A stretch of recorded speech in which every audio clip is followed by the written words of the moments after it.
இங்க இருக்கிற நிறைய பேருடைய ஆவிக்குரிய வாழ்க்கை பின்னாடி போறதுக்கு யார் காரணம்? நீங்கள் ஜெபிக்காமல் இருக்கிறதுக்கு யார் காரணம்? நீங்கள் விழுந்து போனதற்கு யார் காரணம்? நஷ்டப்பட்டதற்கு யார் காரணம்? அவமானத்தை அடைவதற்கு யார் காரணம்? இன்றைக்கு நீங்கள் எல்லாவற்றையும் இழந்து நிற்கிறதுக்கு யார் காரணம்? நான் சொல்லுவேன், பின்னணியில சத்துரு இருந்தாலும் நிறைய நேரத்தில் அவன் யாரை பயன்படுத்துறான் அப்படின்னா, மனிதர்களை கொண்டே மனிதர்களை அழிக்க வேண்டும் என்று நினைக்கிறான். நீங்கள் சிம்சோனை குறித்து வேதத்தில் வாசிப்பீர்களானால், சிம்சோன் மகா பெரிய பலசாலி, மிகப்பெரிய பலசாலி. ஆனா மிகப்பெரிய பலசாலியா இருந்த அந்த மனுஷனை, ஒரே ஒரு மனுஷியை குறித்து வேதம் சொல்லுது, அந்த தெளிலாளை குறித்து ஒரு சரியான அறிவு அவனுக்குள்ள இல்லாததுனால தன்னுடைய பலத்தை எல்லாம் அந்த சகோதரி அவனை விட்டு எடுக்க பண்ணி, ஆவியானவர் அவரை விட்டு தூரத்துல போக பண்ணி, சிறுமைப்படுத்தி, அவனுடைய கண்களை எல்லாம் பிடுங்க பண்ணி, அவனை விற்று பணத்தை சம்பாதித்தாள் என்று வேதம் சொல்லுகிறது.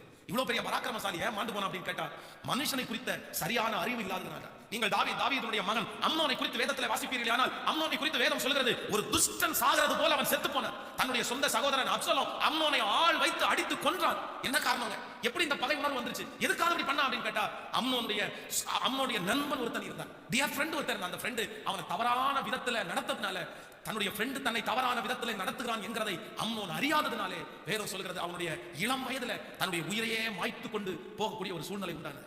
நீங்கள் விசுவாசிகளுடைய தாய், நீங்கள் ஆபிரகாமுடைய மனைவி சாராய் எடுத்து வேதத்தில் வாசித்து பாருங்க. இந்த சாராய், நான் சொல்வேன், ஒரு சரியான மனிதனை குறித்த அறிவு இல்லாததுனால ஆகார் என்ற ஒரு அடிமை பெண்ணை தன்னுடைய வீட்டுக்கு சுதந்திரவாளியான ஒரு பெண்ணாய் தெரிந்து கொள்கிறார்கள். தன்னுடைய கணவனாரோடு சேர்ந்து வாழ்வதற்கு ஒப்புக்கொண்டார்கள். அந்த ஆகாரினாலே அந்த தேவனுடைய மனுஷி சாரால் பட்ட துன்பம் அது கொஞ்சம் அல்ல, அவங்க வெறுக்கக்கூடிய சூழ்நிலை வந்துச்சு. அப்போ இன்றைக்கு இந்த காலை வேளையில இந்த ஆராதனைக்கு வந்திருக்கிற எல்லாருக்கும் நான் சொல்றேன், ஆண்டவரே எனக்கு ஒரு அறிவை தாரும், எனக்கு கத்து தாரும். நான் யாரை குறித்து கத்துக்கணும் அப்படின்னா, மனுஷனை குறித்து அறிகிற ஒரு அறிவை எனக்கு தாரும் ஆண்டவரே.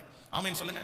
இருக்கிற நிறைய ஜனங்கள் பாதிக்கப்படுவதற்கு என்ன காரணம் அப்படின்னா, நான் உண்மையிலே சொல்லுவேன், மனுஷங்களை குறித்து அறிவில்லாததுனால எத்தனை குடும்பங்கள் உடைந்திருக்கிறது தெரியுமா? கணவன் மனைவிக்குள்ள எத்தனை பிரச்சனை, சந்தேகங்கள், இன்னும் சொல்ல போனால் பண நஷ்டங்கள். ஐயோ, மனிதனை குறித்து சரியான அறிவில்லாததுனாலே எத்தனையோ ஜனங்கள் தங்களுடைய வாழ்க்கையிலே இழந்து போய் நிற்கிறார்கள். அப்போ ஆண்டவருடைய சமூகத்தில் எல்லாருமே கேட்கணும், ஆண்டவரே எனக்கு ஒரு அறிவை தாரும், மனிதனை குறித்த ஒரு அறிவை எனக்கு தாரும். அல்லேலூயா.